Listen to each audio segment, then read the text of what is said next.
Welcome to Pharmalytics. Today, I'm breaking down the 5 P's of good manufacturing practices in the pharmaceutical industry. These 5 P's are the backbone of ensuring product quality, safety, and efficacy. Let's dive. First P, people.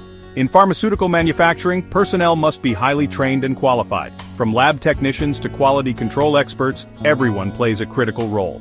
Take, for example, a technician testing raw materials. They need to accurately identify contaminants to ensure the quality of ingredients.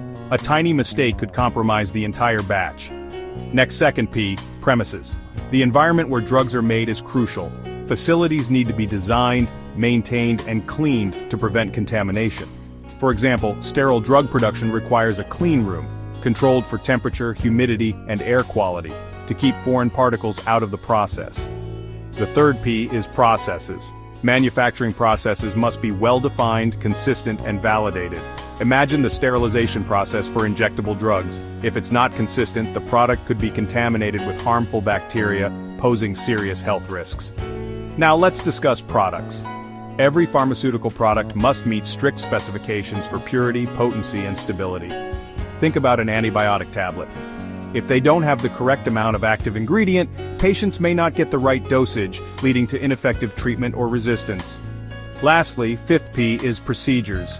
Clear, documented procedures guide every action in manufacturing. These help maintain consistency, reduce errors, and ensure compliance. For example, when new raw materials arrive, there's an SOP to verify the supplier, inspect materials, and record details for traceability. Without standardized procedures, the risk of errors and non-compliance skyrockets. By following these 5 P's, pharmaceutical companies can produce the best products for patient health.